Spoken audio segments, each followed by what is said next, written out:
दोस्तों आज का हमारा टॉपिक है आप इन्वर्टर को किस तरह सीख सकते हैं, यानी कि वीएफडी की प्रोग्रामिंग जो होती है आप उसको किस तरह सीख सकते हैं। उसकी प्रोग्रामिंग को आप किस तरह वीएफडी को समझ सकते हैं कि आइंदा आपको जब भी प्रोग्रामिंग की ज़रूरत पड़े, ख़राब इन्वर्टर की सेटिंग आप ठीक करने की ज़रूरत पड़े तो वो आप किस तरह ठीक कर सकते हैं।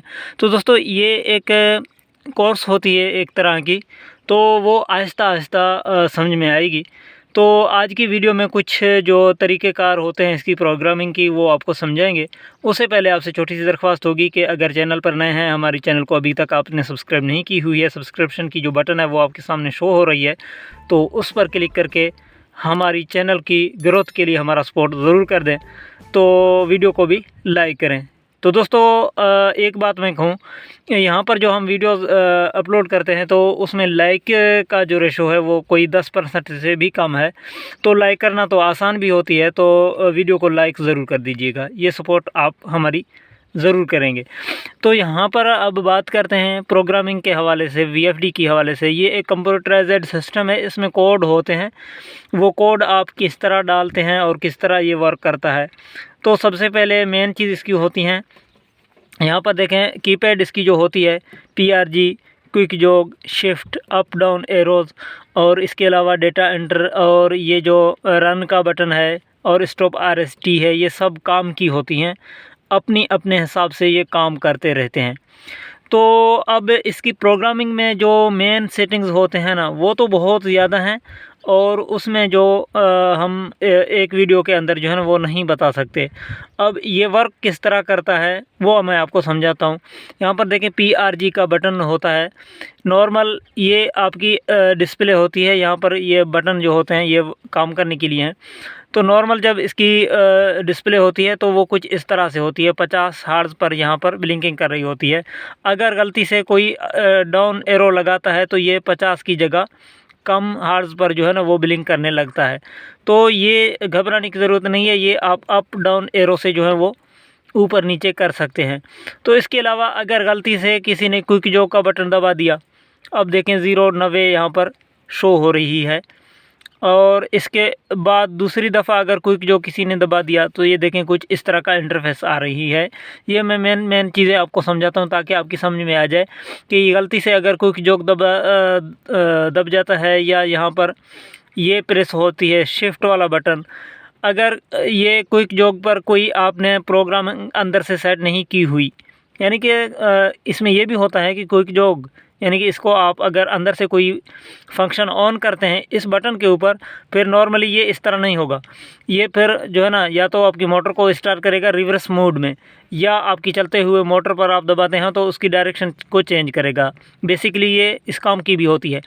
तो यहाँ पर अगर कोई फंक्शन इस पर ऑन नहीं है तो फिर ये जो है ना ये आपकी जो इन्वर्टर की डिस्प्ले है उसको चेंज करके आपको दिखाता रहेगा कि इतने वोल्ट यूज़ हो रहे हैं और इतने एम्पेयर आपकी मोटर ले रही है, इतने जो परसेंट हैं वो आपकी इन्वर्टर चल रही है। तो सेम इसी तरह ये शिफ्ट वाला बटन भी काम करता है। अब देखें क्विक जॉग दबाते हैं तो कुछ और आता है, शिफ्ट दबाते हैं तो वापस उसी जगह चली जाती है जो पहले है। अब इसी तरह शिफ्ट दबाते वापस ये 50 हर्ट्ज़ पर भी आ गई है। अब शिफ्ट का एक और काम भी है वो मैं आपको बताता हूँ। अब ये तो हुई डिस्प्ले की बात जो है ना, यहाँ पर देखें शिफ्ट से वोल्टेज आते हैं, शिफ्ट से आपकी आउटपुट वोल्टेज आते हैं, शिफ्ट से आपकी एम्पेयर आते हैं, आरपीएम आते हैं, ये वगैरह वगैरह। और अगर क्विक जॉग दबाते हैं तो वापस होने लगता है, ये देखें और 50 हर्ट्ज़ पर वापस आ गया है। ये होते हैं इस काम के लिए।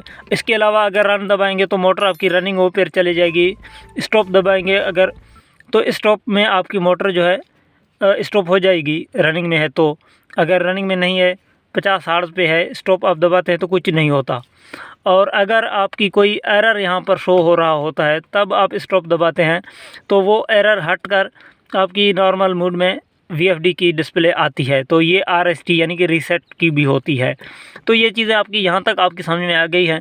अप डाउन एरो अगर आप यहाँ पर दबाते हैं इसी तरह तो ये फ्रीक्वेंसी को जो है ना वो अप डाउन करता रहेगा, एक तरह से स्पीड को कंट्रोल करेगा। यानी कि 50 हर्ट्ज़ पर अगर फुल स्पीड में आपकी मोटर चल रही है तो डाउन एरो से जो है ना आप उसको 45 तक या 40 तक जो भी आप सेट करना चाहें आप रख सकते हैं। अब ये हुई इन तमाम ये जो होती है क्विक जॉक से और रन और स्टॉप से और अप डाउन एरो से, ये तो आपकी समझ में आ गई हैं। अब PRG बटन किस हवाले से है? PRG जो है ना प्रोग्राम में इंटर करने के हवाले से है। देखिए एक दफ़ा दबाया तो प्रोग्राम में इंटर हो गया, ये प्रोग्राम आपके सामने ग्रुप आ गया है P0 का। अब दूसरी दफ़ा यहाँ पर मैं दबाता हूँ तो कुछ नहीं हुआ, वापस डिस्प्ले आ गई। फिर दबाता हूँ P0 आता है, फिर दबाता हूँ वापस आता है। तो प्रोग्राम का बटन का काम यही, प्रोग्राम में दाखिल होना और प्रोग्राम से बाहर निकलना। अब आगे बढ़ने के लिए क्या है? अब आगे बढ़ने के लिए ऐसे में आप यहाँ पर दबाते हैं प्रोग्राम, उसके बाद इंटर करते हैं डेटा वाला बटन। ये डेटा आपको अंदर लेके जाएगा ग्रुप के। अब P0 एक ग्रुप होती है, यहाँ पर आपने दबाया डेटा एंटर तो ये अंदर ये आपके सामने P00 ये पैरामीटर होते हैं। अब P00 का ग्रुप ओपन हो गया है, उसके अंदर की पैरामीटर आ गए हैं, सेटिंग्स आ गए हैं, कोड आ गए हैं। यहाँ पर अब जो है ना, यहाँ पर फिर प्रोग्राम दबाते हैं तो इसके यानी कि बाहर निकलता है। P0 पर आ गया, एक स्टेप बाहर आ गया। दूसरी दफ़ा दबाते हैं तो ये मुकम्मल बाहर आ चुकी है। फिर दबाते हैं प्रोग्राम में आता है, डेटा दबाते हैं अंदर जाता है। अब अप डाउन एरो से ये पैरामीटर आप चेंज कर सकते हैं, देखिए इस तरह। अब यहाँ पर P000 ये भी एक पैरामीटर होती है। यहाँ पर अगर इसकी सेटिंग आप करना चाहते हैं P00 की, तो यहाँ पर आप डेटा एंटर दबाते हैं तो अंदर की वैल्यू जो है वो आपके सामने आता है। अब इसको आप सेट करते हैं अप डाउन एरो से, देखें 2 तक इसकी सेटिंग करते हैं। 0 होती है डिसेबल मोड के लिए, यानी कि बंद है 0 पर।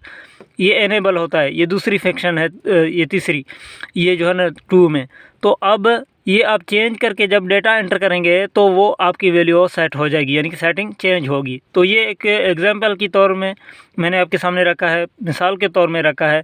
अब मेन सेटिंग्स इसकी जो होती हैं उनके हवाले से कुछ आपको बताता चलूँ। इसमें मेन सेटिंग्स जो है ना, पानी की प्रेशर बढ़ाने के लिए यहाँ पर प्रोग्राम दबाना है और PB में जाना है। इसी तरह आप ये ऊपर की तीर से देखें चेंज होता जा रहा है, तो PB कुछ इस तरह की होगी।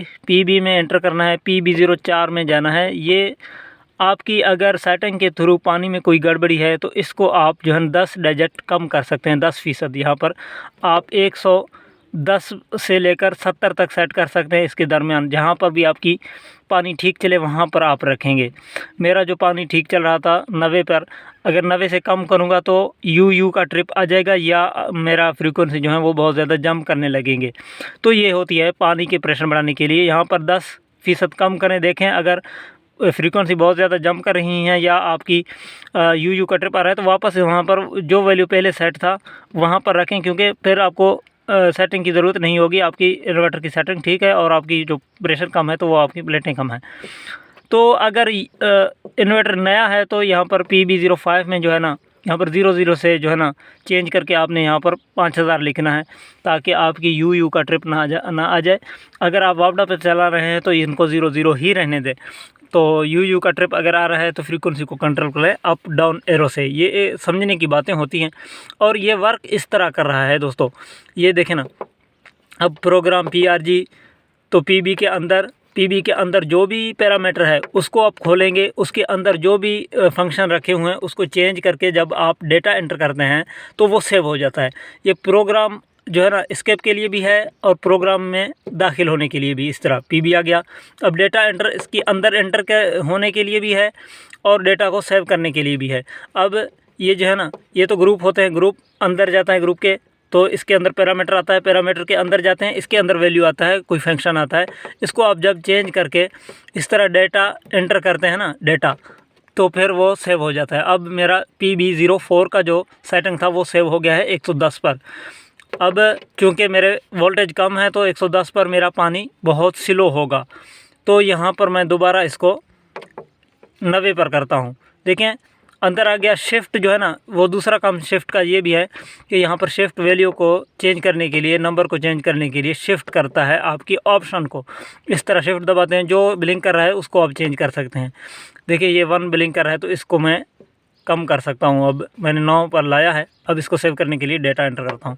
ये मेन चीज़ें होती हैं प्रोग्राम के हवाले से और इन्वर्टर की ऑपरेट करने के हवाले से। प्रोग्राम इंटर होता है, प्रोग्राम में दबाते हैं तो अंदर यानी प्रोग्राम ग्रुप आते हैं, दोबारा दबाते हैं तो एस्केप होकर बाहर आता है। और इसमें प्रोग्राम के अंदर जाने के लिए, सेटिंग चेंज करने के लिए डेटा एंटर, एक दफ़ा डेटा एंटर करेंगे तो वो ग्रुप ओपन हो जाएगा, उसकी पैरामीटर आएंगे। ये देखें, इसको पीबी का ग्रुप जो है इसको 15 तक आप जो है सेटिंग करते हैं। 15 फंक्शन इसमें रखे हुए हैं, तो 00 से लेकर 15 तक। अब जो भी आप चेंज करेंगे तो उसके लिए आप इसको जो है डेटा एंटर दबाएंगे तो इसके अंदर एंटर हो जाएगा। अब देखें पीबी 00 पर 1 यहाँ पर सेट है, तो इसको आप 0 करके एंटर करेंगे तो ये चेंज होकर ये 0 पर आ जाएगी। यानी कि इसमें चेंजिंग ये होगी कि आपकी इनपुट फेस फेलियर का जो है वो यहाँ पर बंद हो जाएगी। पहले ये है कि आप वापडा 3 फेज़ चला रहे होते हैं तो 3 फेज़ में से एक फेज़ अगर टूट जाए, डिस्कनेक्ट हो जाए, तो वो SP1 का एरर लिखेगा। अगर इसको आप 0 करते हैं तो वो SP जो है ना 1 नहीं लिखेगा, क्योंकि ये बंद है अब वो प्रोटेक्शन। तो ये प्रोटेक्शन का ग्रुप है PB का। तो इस तरह इसको सेव करने के लिए फिर आप डेटा एंटर का बटन दबाएंगे। और अगर ज़्यादा नंबर वाली कोई चीज़ आ जाए, जैसा कि यहाँ पर है देखें 100 है, तो इसकी ये 0 जो ब्लिंक कर रही है इसको आप अप डाउन तो कर सकते हैं। अगर ये जो है ना ये वाला 0 आपको चेंज करना हो तो आप शिफ्ट का सहारा लेंगे। इस तरह शिफ्ट दबाएंगे तो ऑप्शन इस पर आ जाएगा, दूसरी दफ़ा दबाएंगे तो इस तरह आ जाएगा, तो इसको आप अप डाउन कर सकते हैं। तो ये होती है VFD की सेटिंग और सेटिंग करने के तरीके। तो ये आपकी समझ में आनी चाहिए कि ये इसमें प्रोग्रामिंग की असर तब पड़ता है तो एक दफ़ा प्रोग्राम दबाते हैं, आपके सामने ग्रुप आता है, कोई भी ग्रुप हो, उसके बाद आप इसको डेटा एंटर दबाते हैं तो वो ग्रुप ओपन होता है, उसके अंदर की पैरामीटर आते हैं। P0 का जो ग्रुप है ना, P0 का, इसके अंदर में 17 पैरामीटर हैं टोटल। जैसे मैं नीचे तीर दबाता हूँ तो वो लास्ट वाला पैरामीटर आता है, तो इससे डाउन होते होते 0 तक आ जाएगा। अब इसके अंदर में चेंजिंग करने के लिए P0 17 जो ये पैरामीटर होती है ना, ये फंक्शन होती है आपकी इन्वर्टर को रीसेट करने के लिए, रिस्टोर करने के लिए। अब रिस्टोर करना हो आपको तो सबसे पहले, मिसाल के तौर पर सबसे पहले अपने अब रिस्टोर करना है तो अब आप P0 को ढूंढ कर लाएंगे, कहीं पर आपका इन्वर्टर का सेटिंग है तो P0 का आपने लाया। अब इसके अंदर जाने के लिए आप डेटा एंटर दबाएंगे, डेटा एंटर दबाएंगे तो ये अंदर ओपन हो जाएगा। अब P0 17 में आपने जाना, ज़ाहिरी बात है, तो उसके लिए आप अप या डाउन एरो का सहारा ले सकते हैं। P0 17 में आ गया। अब रिस्टोर करने के लिए आपने फिर डेटा एंटर दबाना है कि इसके अंदर की फंक्शन आ जाए आपके सामने। तो अंदर देखेंगे 0 है, तो इसको 1 करके डेटा दबाएंगे ताकि आपकी इन्वर्टर रिस्टोर हो जाए। तो इसी तरह ये वर्क करता है कि जो वैल्यू आप अंदर से खोल कर उसको चेंज करके डेटा एंटर करते हैं तो वर्क करता है। तो ये है दोस्तों, उम्मीद करता हूँ ये वीडियो आपके लिए इन्फॉर्मेटिव रही होगी। अगर वीडियो अच्छी लगे लाइक कमेंट शेयर ज़रूर करें। अपना बहुत सारा ख्याल रखें। इजाज़त दें, अल्लाह हाफिज़।